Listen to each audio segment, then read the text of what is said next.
Cyber security एक limited field नहीं है, किसी भी साइबर अटैक को रोकने में हेल्प करते हैं। एआई आने से कितना इफेक्ट पड़ा है आईटी सेक्टर को? एआई जॉब लेगी, बट लेगी उसी की जो अपस्केल नहीं करता। साइबर सिक्योरिटी का मतलब सिर्फ हैकिंग और हैकर्स नहीं होता। साइबर सिक्योरिटी में बहुत सारे सब फील्ड्स हैं। हैक कर रहे हैं उनको बचा कौन रहे हैं। हर एक चीज का एक पॉजिटिव होता है, एक निगेटिव होता है। तो हमेशा अपस्किलिंग सबसे आपका फर्स्ट प्रायोरिटी होना चाहिए। जो बच्चे आईटी सेक्टर में जाना चाहते हैं उनके लिए अब कुछ जानकारी दीजिए कि वो कैसे जाएं।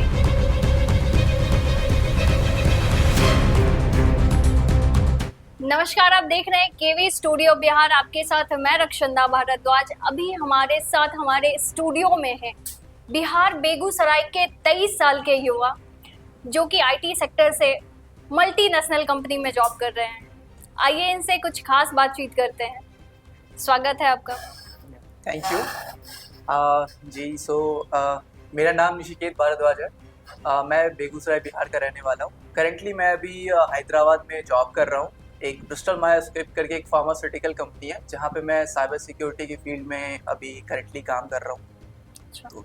हम लोग तो जानते हैं बहुत सारे ब्रांचेस होते हैं, तो ये साइबर सिक्योरिटी क्या उसी में आता है? जी, तो ये जैसे कंप्यूटर साइंस की एक फील्ड होती है, जैसे मैकेनिकल इलेक्ट्रिकल होती है, वैसे कंप्यूटर साइंस की जो फील्ड है वो एक बहुत ही वास्ट फील्ड है। तो अगर उसमें हम लोग जब उसको एक्सपेंड करेंगे तो उसमें बहुत सारे स्पेशलाइजेशंस निकल के आते हैं, जैसे कि AIML हो गया, वैसे ही साइबर सिक्योरिटी हो गया, बिग डेटा, ऐसे करके बहुत सारे ब्रांचेस हैं। जी। तो साइबर सिक्योरिटी कुछ नहीं है, ये आप अगर मैं लेमन की लैंग्वेज में समझाऊं तो ये एक आपका एक ऐसा साधन है। हम लोग ऐसे इंजीनियर्स हैं जो कि किसी भी साइबर अटैक को रोकने में हेल्प करते हैं। जी, साइबर सिक्योरिटी के नाम से ही लोग को मतलब मन में पहला ख्याल आता है हैकर्स। जी, राइट। तो इस चीज़ को मैं क्लेरिफाई करना चाहता हूँ कि ये सबसे बड़ी लोगों के मन में ये बैठ गया है कि साइबर सिक्योरिटी मतलब hacking and hackers, ethical hacking वगैरह वगैरह। तो साइबर सिक्योरिटी एक लिमिटेड फील्ड नहीं है। साइबर सिक्योरिटी का मतलब सिर्फ हैकिंग और हैकर्स नहीं होता। साइबर सिक्योरिटी में बहुत सारे सब फील्ड्स हैं, जैसे कि ये जो हैकिंग एंड ऑल आप बता रहे हैं, ये एक फील्ड होती है, इसको हम लोग ऑफेंसिव सिक्योरिटी के नाम से जानते हैं। तो ये ऑफेंसिव सिक्योरिटी के टर्म में आता है। और उसमें एक और फील्ड होती है, जैसे साइबर सिक्योरिटी को मैं बांटूं तो वो दो भाग में आता है। एक होता है डिफेंसिव सिक्योरिटी, जिसको हम डेटा प्रोटेक्शन के नाम से जानते हैं, और एक होती है ऑफेंसिव सिक्योरिटी, जिसमें ये आपकी एथिकल हैकिंग वगैरह सम्मिलित है। तो ये एक मिसकॉन्सेप्शन है कि साइबर सिक्योरिटी मतलब सिर्फ हैकिंग कर रहे हैं, सिर्फ हैक कर रहे हैं, इधर उधर हो जा रहा है। तो जो हैक कर रहे हैं उनको बचा कौन रहे हैं, तो उसको बचाने के लिए भी साइबर सिक्योरिटी के लोगों की ही जरूरत पड़ती है। तो उस फील्ड से रिलेटेड लोगों को डेटा प्रोटेक्टर बोलते हैं। जी हाँ, तो ये बेसिकली एक ओवरव्यू है साइबर सिक्योरिटी के फील्ड का। ओके, मैं आपसे जानना चाहूंगी, तो बीटेक करके आपने जी ये गए हुए जी अभी के टाइम में बीटेक या इंजीनियर्स का क्या वैल्यू है? हाँ जी, देखिए ये इंजीनियरिंग हमेशा से एक वर्सेटाइल फील्ड रहा है। तो मतलब ये बोलने की बात नहीं है, हमेशा से इंजीनियरिंग वाले लोगों ने अपने आप को प्रूव किया हर एक फील्ड में, चाहे वो एक्टर्स हो, पॉलिटिशियंस हो, चाहे वो साइंटिस्ट हों, हर जगह आपको इंजीनियरिंग के लोग ही मिलेंगे। और ये एक बहुत ही वर्सेटाइल फील्ड इसलिए भी है क्योंकि एक हमारे यहाँ एक बहुत फेमस प्रोवर्ब्स है कि एक कोई अगर डॉक्टर की पढ़ाई कर रहा है तो वो डॉक्टर ही बनेगा। अगर कोई बंदा अगर कुछ अलग पढ़ाई कर रहा है, आईएएस की तैयारी कर रहा है तो आईएएस ही बन सकता है। बट आप अगर ना आपने इंजीनियरिंग कर ली तो आप कुछ भी बन सकते हैं उसके बाद। तो हाँ, तो ये एक बहुत ही बढ़िया चीज़ है कि एज ए इंजीनियर हमारे पास बहुत सारे ऑप्शंस होते हैं, बहुत सारे। क्योंकि 4 साल की इंजीनियरिंग जो होती है वो आपको सिर्फ पढ़ाई नहीं सिखाती, वो साथ ही साथ आपको एक काइंड ऑफ जीवन जीना सिखाती है, जिसको कि आप अपने रियल लाइफ में भी यूज़ करते हैं। इसके साथ में एक ड्रॉबैक ये भी है कि लोग ऐसा मानते हैं कि जो इंजीनियरिंग कर लिया वो हो गया, मतलब कुछ नहीं। अगर इंजीनियरिंग के बाद कोई कुछ नहीं कर पाता है तो लोग एज उसको ताना की तरह भी देते हैं कि भाई इंजीनियरिंग तो हमेशा हर कोई कर लेता है ये। तो इट्स हाई टाइम कि हम लोग, एक ये भी है चीज कि कुछ नहीं तो बेटा इंजीनियरिंग हाँ कर। राइट। तो इट्स हाई टाइम कि हम लोग एज इंजीनियर्स स्टेप अप करें और इस चीज़ को जितना, क्योंकि हर एक चीज़ का एक पॉजिटिव होता है, एक निगेटिव होता है, राइट। तो अब वही कोई एक इंसान है उसको आप ताने दे रहे हैं, वही बंदा आगे चल के कुछ कर लेता है तो लोग बोलते हैं अरे मुझे तो पता था ये पहले से तेज दिमाग का था, इंजीनियरिंग करी थी तो कर ही लेगा। तो इट्स हाई टाइम कि हम लोग स्टेप अप करें एज इंजीनियर्स और हम लोग दिखाएं। वैसे प्रूव करने की जरूरत नहीं है, वैसे ही ऑलरेडी प्रूव्ड है, बट इट्स बेटर कि हम लोग और राइज अप करें। सो जी, मैं ये जानना चाहूंगी आपसे कि एआई आने से कितना इफेक्ट पड़ा है आईटी सेक्टर को? हाँ, ये बहुत ही एक बढ़िया टॉपिक है टू डिस्कस। सो अभी मैं कुछ दिनों पहले एक सेमिनार अटेंड कर रहा था ऑनलाइन। तो एआई का जिसने जैसे एक आप चैट जीपीटी को जानते होंगे जो कि एआई का सबसे भी ट्रेंडिंग टॉपिक है।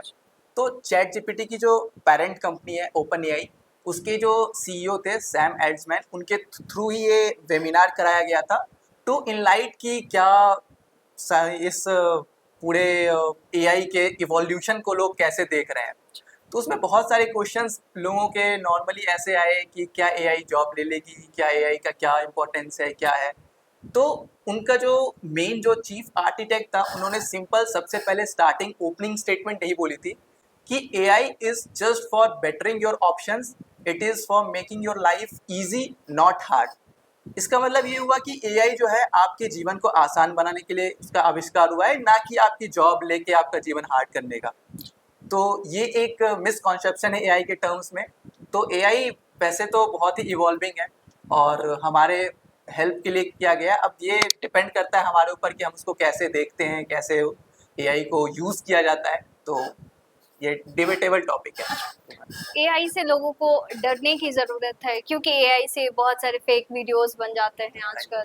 राइट, हाँ, तो ये एक सही आपने क्वेश्चन किया है। तो अभी के टाइम में सबसे बड़ा डर ये है कि एआई जॉब ले रही है। राइट, जितने भी अपने कंपनीज में या फिर जो भी दोस्त होते हैं जो कोडर्स हैं, प्रोग्रामर्स हैं, उनसे मिलता हूँ तो यही बोलते हैं कि एआई प्रोग्रामर्स की जॉब ले लेगा, खुद ही कोडिंग कर दे रहा है, ये वो। तो सबसे बड़ी बात ये है कि आपको ये समझना पड़ेगा कि एआई आपकी जॉब को लेने के लिए नहीं है, एआई आपको आपके जॉब में मदद करने के लिए है। तो अगर आप देखें तो कुछ ऐसी कुछ चीज़ें होती है जो कि मशीन नहीं कर सकता। ठीक है, उस मशीन को भी किसी इंसान ने बनाया है। ठीक है, तो आपको चाहिए ये कि आप उस चीज़ को समझें और उस एआई का कैसे इस्तेमाल करना है ये सीखें, ना कि अदरवाइज कि आप उसको बस रेंट करते रहें कि अरे ये मेरी जॉब ले लिया, ये कर दिया, वो कर दिया, तो उस चीज़ का कोई मतलब है नहीं। तो इट्स हाई टाइम कि हम लोग ये सीखें कि कैसे एआई की मदद से अपने आप को अपस्केल करना है। और मैं ये एआई जॉब लेगी, बट लेगी उसी की जो अपस्केल नहीं करता, जो अपने आप को नई चीज़ें नहीं सिखाता। अगर मैं किसी चीज़ को वापस से सीखने को तैयार नहीं हूँ, और क्योंकि एआई तो मशीन है, वो उस चीज़ को सीख लेगा, वो उस चीज़ को इम्प्लीमेंट कर लेगा। राइट, तो अगर मैं उस मशीन को चलाना नहीं सीखूंगा तो ऑब्वियस सी बात है मैं डिजर्व करता हूँ कि मेरी जॉब चली जाए। राइट, जी जी। तो इट्स हाई टाइम कि हम लोग एआई को एज अ थ्रेट ना माने, एज अ फ्रेंड माने।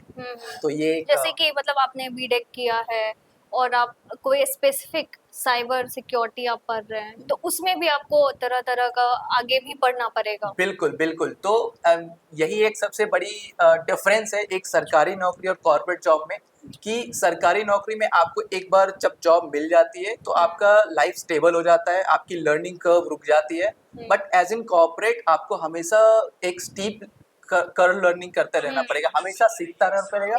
आपको सीखते रहना होगा। जी बिल्कुल। तो मैं यही इसी पे बात कर रहा था कि आपको हमेशा अपस्किलिंग पे ध्यान देना चाहिए। एज इन आप अगर किसी भी वेदर इट बी कॉर्पोरेट और अपना आपका पर्सनल लाइफ है, आप पर्सनल लाइफ में ही बहुत चीज़ें सीखते रहते हैं। राइट, तो उसी तरह आपको जब तक आप जॉब को जॉब की तरह समझेंगे, चलो ठीक है मेरा काम मिल गया मैं करके दे देता हूँ, तो वो आपको एज इन आप एक कंपनी में बच जाएंगे, बट फिर आप स्विचेस वगैरह मारते हो, वो करते हो, तो उसके लिए आपका खुद का भी डेवलपमेंट जरूरी है। तो हमेशा अपस्किलिंग सबसे आपका फर्स्ट प्रायोरिटी होना चाहिए। अगर आप स्किलिंग कर रहे हो, अपस्किलिंग कर रहे हो, आप अपना काम ढंग से कर रहे हो, आप नई नई चीज़ें सीखने को तैयार हो, एआई छोड़िए, कोई भी चीज़ कहीं भी से भी आ जाए वो आपकी जॉब नहीं ले सकती।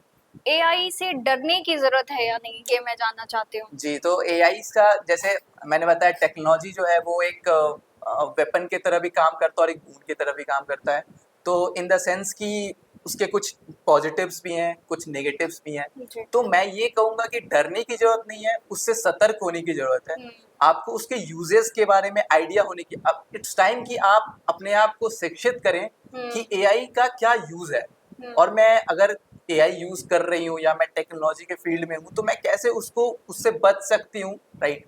क्योंकि बहुत आसान है किसी चीज़ को ब्लेम कर देना कि हाँ भाई इसकी वजह से हो गया, ये हो गया, वो हो गया, बट ये मुश्किल काम ये है कि आप उस चीज़ को सीखें और आपको पता चले कि ये क्यों हुआ।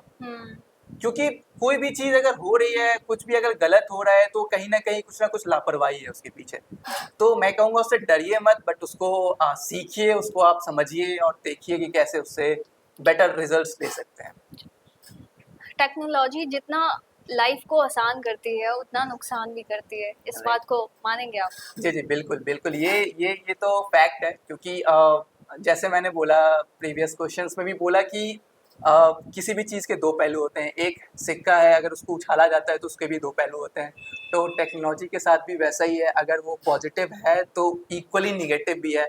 जो बच्चे आईटी सेक्टर में जाना चाहते हैं उनके लिए अब कुछ जानकारी दीजिए कि वो कैसे जाएं या कैसे कोई सब्जेक्ट चुने अपने लिए। राइट। तो ये एक ऐसा टॉपिक है जिस पे मैं एम्फसाइज़ करना चाहूँगा। तो अगर आप आईटी सेक्टर में जाना चाहते हैं, तो फर्स्ट ऑफ ऑल जब आप 10th-12th में होते हैं, तब आप अपनी एक लर्निंग एबिलिटी पे आपको ध्यान देना चाहिए। अगर आप सीखने को एज़ अ बर्डन देखते हैं कि यार मुझे ये सीखना पड़ेगा, ये करना पड़ेगा, उसको एज़ अ बोझ की तरह समझते हैं, तो फिर आप स्ट्रगल करेंगे उसमें। यही अगर आपकी सीखने की इच्छा है, आप अगर हैपीली किसी भी चीज़ को एक्वायर करना चाहते हैं, सीखना चाहते हैं, तो ये जर्नी आपके लिए बहुत ही हैपीली निकल जाएगा, आपको पता भी नहीं चलेगा। तो एडवाइस तो कुछ नहीं है, बस आपको कंसिस्टेंट रहना है, आपको अपने लर्निंग पे ध्यान देना है। 12th के बाद जब आप किसी इंजीनियरिंग कॉलेज में आपका एडमिशन होता है, तो आप इस चीज़ पे ध्यान दो कि आप कैसे उस चीज़ को अपने फेव इंस्टेड ऑफ कि आप इंजीनियरिंग कॉलेज में जाके आप बिल्कुल पढ़ाई छोड़ देते हो, या फिर इनकंसिस्टेंसी होती है। इनकंसिस्टेंसी इसका मतलब ये होता है कि आप मान लो कोई बच्चा है, वो 12 घंटे एक दिन पढ़ रहा है और 3-4 दिन तक नहीं पढ़ रहा है, तो ये होता है इनकंसिस्टेंसी। और कोई बच्चा है वो 3-3 घंटे ही पढ़ रहा है, वो चारों दिन लगातार पढ़ रहा है। तो इससे क्या होता है, आप ये कहोगे कि 12 घंटे उसने भी पढ़े, 12 घंटे इसने भी पढ़ा, तो डिफरेंस क्या है? दोनों ने सेम काम किया है, बट डिफरेंस इसमें आ जाता है डिसिप्लिन का, कि वो उसने एक रूटीन बना लिया, अब वो 3-3 घंटे रोज पढ़ेगा। अब इसके पास डिसिप्लिन नहीं है, एक रूटीन नहीं है, तो ये एक दिन पढ़ेगा, हो सकता है महीना भर ना पढ़े, ठीक है? तो ये इन द शॉर्ट टर्म में भी आपको रिजल्ट सेम मिले, but in the long term आपको डेफिनेटली हार्म करेगा। तो एडवाइस एक यही है कि कंसिस्टेंट रहिए। 2 चीज़ होती हैं, 2 सीज़ होते हैं कॉर्पोरेट के। तो पहला ये होता है कि जब आप तैयारी कर रहे हो, जब आप पढ़ रहे हो, तब आप कंसिस्टेंट रहिए, और दूसरी बात जब आप इंटरव्यूज़ देने जा रहे हो, जब आप जॉब के लिए जा रहे हो, तो आप कॉन्फिडेंट रहिए। तो अगर ये दोनों अगर आप समझ जाते हो और कंसिस्टेंटली काम करते हो, तो आई डोंट थिंक कोई प्रॉब्लम है। तो आप बहुत सारे ब्रांचेस होते हैं बीटेक में, जैसे कंप्यूटर साइंस हो गया, मैकेनिकल इंजीनियरिंग हो गया, तो क्या लगता है आपको सबसे आसान कौन सा ब्रांच है? तो ये सबसे आसान तो देखिए, अगर आप आसान देख के चलेंगी तो वो तो मतलब आई थिंक इंजीनियरिंग फिर आप गलत ले रहे हैं। अच्छा। तो आसान पे ना फोकस करके आप इसको ऐसे सोच सकते हैं कि कौन सा सबसे इंटरेस्टिंग होता है। या किस फिर किस में करियर ज्यादा है? Right, right. ये बिल्कुल सही सवाल है कि किसमें करियर ओरिएंटेड ज़्यादा है, कौन जी। टेक्नोलॉजी ड्रिवन ज़्यादा है। तो आई थिंक अभी जो लेटेस्ट ट्रेंड है, इसके हिसाब से एआईएमएल जो चल रहा है, आर्टिफिशियल इंटेलिजेंस, मशीन लर्निंग, आपका साइबर सिक्योरिटी एंड फॉरेंसिक्स हो गया, और इसके साथ साथ एक बिग डेटा करके आता है, इसमें हम लोग क्लाउड कंप्यूटिंग के बारे में पढ़ते हैं। डाटा एनालिस्ट जो राइट, बनते हैं। डेटा एनालिस्ट होता है और क्लाउड कंप्यूटिंग होता है। तो ये मुझे तो लगता है कि ये सारे अगर आप एक अच्छे इंजीनियर हैं, आपने अच्छे से पढ़ाई करी है, आपको अच्छी चीज़ें पता हैं, तो आई थिंक सारे ही कोर्सेज में आपके पास स्कोप है। But on the other side कि अगर आपने अच्छे से उसको ध्यान नहीं दिया है, तो आप चाहे कोई भी ब्रांच ले लें, आपको प्रॉब्लम, आप स्ट्रगल करेंगे। जी। तो एज ए बिगिनर अगर आप पूछेंगे कि किसी को अगर जाना है किसी फील्ड में तो किस में जाना चाहिए, तो आई वुड रिकमेंड कि आप AIML को देख सकते हो, आप साइबर सिक्योरिटी को देख सकते हो, आप क्लाउड कंप्यूटिंग को देख सकते हो, तो डेफिनेटली इसमें बहुत स्कोप है। आपकी जर्नी कैसी रही 4 साल की, जानना चाहेंगे, क्योंकि 23 साल में तो अभी लोग पबजी खेल के निकाल रहे हैं और आप एक मल्टीनेशनल कंपनी में जॉब कर रहे हैं। हाँ, तो मतलब ऐस- स्टार्टिंग से जानना है, 10th-12th के बाद आपने क्या क्या किया। राइट, तो हर एक इंजीनियरिंग के छात्र की तरह मैं भी 9th-10th में मेरा फिक्स हो गया था कि मुझे JEE देना है और इंजीनियरिंग अच्छा। करना है, तो मैंने वो डिसाइड कर लिया था। तो 10th तक नॉर्मल एवरेज चलता रहा, फिर 11th-12th के लिए मैंने JEE की तैयारी की। मैं पटना में था, विद्या मंदिर क्लासेस करके एक कोचिंग इंस्टीट्यूट है वहाँ। कोटा जाने का सपना नहीं हुआ। अ, मुझे ऐसा लगता था कि जो चीज़ पटना में मिल रही है वही सेम चीज़ कोटा अगर मैं खुद मेहनत करूँगा तो इवेंचुअली आपको हो ही जाएगा ऐसा अच्छा, कुछ। कब की कोचिंग पे बात है ये? ये 11th-12th की बात है। मतलब ईयर कौन सा? ये थी 2016 और 2018 के बीच अच्छा। में। हाँ, राइट। तो उस टाइम पे वही था, फिर वही JEE की प्रिपरेशन स्टार्ट की, तो ऐसा कुछ मुझे लास्ट में कोई ज़्यादा खतरनाक रिजल्ट्स नहीं आए। तो अभी फिर मैंने बीटेक के लिए एक प्राइवेट इंस्टीट्यूट है, DIT यूनिवर्सिटी करके देहरादून में, तो वहाँ से मैंने अपनी बीटेक करी। वहाँ पे मैंने अपना मेजर्स लिया था कंप्यूटर साइंस में, साइबर सिक्योरिटी में स्पेशलाइजेशन लिया था जो कि IBM के थ्रू फंडेड था। तो वहाँ से मुझे थोड़ा साइबर सिक्योरिटी में इंटरेस्ट जगा, और अच्छी बात ये थी कि उस कंपनी की, उस कॉलेज की प्लेसमेंट रेशियो बहुत ही बढ़िया थी। तो उन्होंने बहुत सारे प्लेसमेंट्स के लिए बहुत सारी कंपनीज को लेके आए। तो उन्हीं एक कंपनी में से मेरा सिलेक्शन हुआ है। जो पहली कंपनी थी वो टेक्सास की एक कंपनी थी, स्टार्टअप थी बेसिकली। तो वहाँ से मैंने बहुत चीज़ें सीखी हैं। स्टार्टिंग में तो बहुत ही ज़्यादा टफ थी जर्नी, क्योंकि एज ए स्टूडेंट आपकी जो ये फेज वाइज जो इवोल्यूशन होती है, जैसे आप 10th में हो तो आपको 10th का सिलेबस हार्ड लगता है, फिर आप 11th-12th में आते हो तो आपको वो हार्ड लगने लगता है, फिर आप कॉलेज में जाते हो तो आप कुछ बोलते हो कि 11th-12th कुछ नहीं था, कॉलेज टफ है, फिर आप जॉब में जाओगे तो आप बोलोगे यार जॉब टफ है, 11th-12th ईजी था, अच्छा था। तो इम्पोर्टेंट ये है कि आप इस इवोल्यूशन को एंजॉय करिए, इंस्टेड ऑफ कि आप उसको एज अ हार्ड चीज ट्रीट करना। जिस जिस दिन आपने अपने मन में सोच लिया कि ये मुझसे नहीं हो पाएगा, उस दिन आप 50% आप जंग वहाँ हार चुके हो। जिस दिन आपने अपने चेहरे पे कॉन्फिडेंट स्माइल लिया और आप कह रहे हो कि हाँ ये मैं कर सकता हूँ, 50% काम आपका वहीं डन हो जाएगा। तो मेरा यही प्रिंसिपल था बेसिकली, तो वहीं से स्टार्ट हुआ, फिर मैंने कंपनीज वगैरह में किया, फिर मैं अभी यहाँ पे के सामने हूँ। कितना इम्पोर्टेंट होता है जो लोग जेई करके कोई कॉलेज में जाते हैं या फिर कोई प्राइवेट से जो डोनेशन देके कॉलेज में जाते हैं, इंजीनियरिंग में एडमिशन लेते हैं, तो क्या डिफरेंस होता है, क्या प्लेसमेंट में अंतर होता है? तो इस सवाल का जवाब है कि बिल्कुल 0% डिफरेंस होता है। आप ये जो आपका 11th का मार्क्स, 12th का मार्क्स सीट पे आप गए हो, चाहे आप JEE के रैंक पे गए हो, चाहे आप डोनेशन दे के गए हो, आप तीनों लोग एक सेम क्लासरूम में बैठेंगे, सेम टीचर आपको पढ़ाएगा, सेम एग्ज़ाम होगा, सब कुछ सेम होगा, सारे प्लेसमेंट अपॉर्चुनिटीज सेम होंगी। तो ऐसा कुछ डिफरेंस नहीं है। डिफरेंस वहाँ पे आता है जहाँ पे अगर एक बच्चा 10th-12th में सिंसियरली पढ़ाई करके गया है तो उसकी प्रैक्टिस है पढ़ने की, और दूसरी तरफ जो बच्चा डोनेशन से गया है तो ये एविडेंट है कि उसने पढ़ाई नहीं की होगी तभी उसे डोनेशन से जाना पड़ा, तो उसकी आदत नहीं होती पढ़ने की। तो बिल्कुल मैटर नहीं करता आप कैसे गए हो, मैटर ये करता है कि उस जर्नी, वो 4 साल के जर्नी में आपने क्या किया, आप कितने कंसिस्टेंट रहे, आपने कितने पढ़ाई पे ध्यान दिए। मैं ये नहीं कह रहा हूँ कि आप खेल कूद मत करो, ये मत खेलो, वो मत खेलो, आप बिल्कुल खेलो, बट आप ये ध्यान रखो कि जिस टाइम आप पढ़ रहे हो आप बिल्कुल पढ़ाई पे ध्यान दो, जिस टाइम आप खेल रहे हो आप बिल्कुल खेल पे ध्यान दो। तो इवन मैं तो मानता हूँ कि इंसान को, अब जैसे मोबाइल गेम्स है, पबजी की आपने बात करी, जी। अगर आप खेल रहे हो तो आप खेलो, कोई दिक्कत नहीं है उसमें, क्योंकि इवेंचुअली गेम भी एक टेक्नोलॉजी का हिस्सा है। आप उसको जो FPS गेम्स होते हैं, जैसे आपने पबजी की बात करी, कंप्यूटर बहुत से गेम्स होते हैं, वैलोरेंट, CSGO वगैरह वगैरह गेम है, तो उससे आपका रिफ्लेक्सेस शार्प होते हैं, आपके लॉजिकल थिंकिंग बढ़ती है आपको।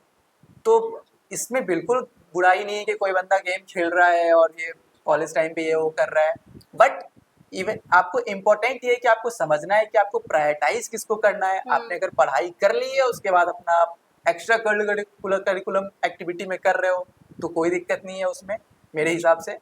तो हाँ, तो ये चीज़ है कि आपको कंसिस्टेंट रहना है, अपना अपने हिसाब से आप देख लो कैसे आप अपने आप को कंसिस्टेंट रखते हो, पढ़ाई कर लो, बाकी आपको जो करना आप कर सकते हैं, कोई दिक्कत नहीं। एक पर्सनल सवाल है, जो 10th में हमें पढ़ाया जाता था डिफरेंशिएशन अल्फा बीटा, जी क्या वो इंजीनियरिंग में आता है? जी, तो इसका सवाल ये है, इसका जवाब ये है कि जो 10th में हमें पढ़ाया जाता है, बहुत सारे लोग बोलते हैं कि वो ट्रिग्नोमेट्री पढ़ाया, अब मैं रियल लाइफ में कहाँ इस्तेमाल करूंगा साइन थीटा उसको। कॉस थीटा करूंगा। जी। तो आपको ये समझना पड़ेगा कि वो आपको रियल लाइफ के लिए नहीं पढ़ाया जा रहा है, और रियल लाइफ के लिए आपको कॉलेज में भी नहीं पढ़ाया जाता है। तो वो चीज़ अब आप बोलोगे कि इंजीनियरिंग के लिए पढ़ाई करी, पूरे दिन मैथ्स फिजिक्स केमिस्ट्री पढ़ता रहा, ठीक है, और कॉलेज में आया तो कंप्यूटर साइंस मिल गया, वहाँ पे फिजिक्स केमिस्ट्री फर्स्ट ईयर के बाद गायब हो जाती है, ठीक है, तो ये चेंज क्यों, पहले से ही कंप्यूटर पढ़ा देते।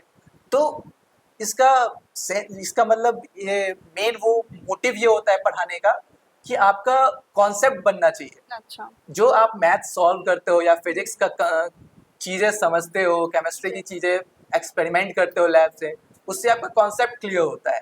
तो किसी भी चीज़ में आपका कॉन्सेप्ट बहुत इंपॉर्टेंट होता है। अगर आप बेसिक्स नहीं जानोगे उस चीज़, अब आप ऐसे में तो आप ये भी सवाल कर सकते हैं कि 2 जोड़ 2 क्यों पढ़ाया गया, तो वो तो हमें यूज आ रहा है, राइट। तो वैसे ही धीरे धीरे, ऐसा नहीं है कि सारी चीज़ें यूज ही हो, कुछ चीज़ें आपके पर्सनल ग्रोथ के लिए, पर्सनल उसके लिए भी चीज़ पढ़ाई जाती है, ताकि मे बी ना यूज हो जीवन में कभी भी, बट वो हमारा कॉन्सेप्ट बिल्ड करती है, किसी भी चीज़ को समझने की, सुनने की, उसको समझने की क्षमता बढ़ाती है। तो ये वही मैं difference पूछ है। रही थी, वो यूज होता है कि नहीं होता है इंजीनियरिंग में फर्स्ट ईयर और सेकेंड ईयर के हाफ, मतलब सेकेंड थर्ड सेमेस्टर तक बेसिकली होता है। अच्छा। बट उसके बाद जैसे आपका एक मेजर, आपने अगर कंप्यूटर साइंस लिया है, तो जैसे आप एक बार computer science mostly second year के बाद से थर्ड फोर्थ ईयर में, या सेकेंड ईयर के मिड से आपको कंप्यूटर साइंस की तरफ घुमाया जाता है, तो उसके बाद कम यूजेस हैं उसके, बट फर्स्ट 2-3 सेमेस्टर्स में आता है यूज। बेगूसराय के युवा के लिए आप कुछ कहना चाहेंगे, कोई संदेश है? बेगूसराय के युवाओं के लिए मैं ये कहना चाहूँगा कि देखो यार, अभी ये बहुत ही बढ़िया समय है कि हम लोग एज इन बेगूसराय का नाम ऊपर करें। एक तो अकेले 1-2 आदमी से होगा नहीं, ज़रूरत, हमारी डिमांड ये है कि हम लोग एक भारी मात्रा में निकल के और कुछ ऐसा करें कि लोग जैसे दूसरे जगह के का एग्जाम्पल्स देते हैं, राइट, तो हम हमारे थ्रू हमारे जगह का भी एग्जाम्पल दिया जाए। तो बेसिकली अगर आप अभी प्रिपरेशन स्टेज में हो, तो जैसे मैंने बताया, कंसिस्टेंट रहिए, हमेशा अपने लर्निंग्स को ऊपर रखिए इंस्टेड ऑफ एक्सक्यूजेस के, कि मुझे ये नहीं मिला इसकी वजह से ये नहीं कर पाया, ये नहीं मिला ये कर पाया। तो उसकी जगह पे अपने लर्निंग्स को देखिए, और अगर आप कॉलेज में हैं तो आप ध्यान दीजिए कि कैसे आप एक किसी कंपनी को देखें, समझें, और प्रोसेस को एंजॉय कीजिए बेसिकली। तो यही मेरा एक मैसेज था कि वर्क हार्ड, पार्टी हार्ड। चलिए, आपका बहुत बहुत धन्यवाद। Thank you. इसी के साथ आप देखते रहे कीवी स्टूडियो बिहार। आपके साथ मैं रक्षंदा भारद्वाज। मिलते हैं नए वीडियो में नए गेस्ट के साथ, तब तक के लिए जय हिंद, जय भारत।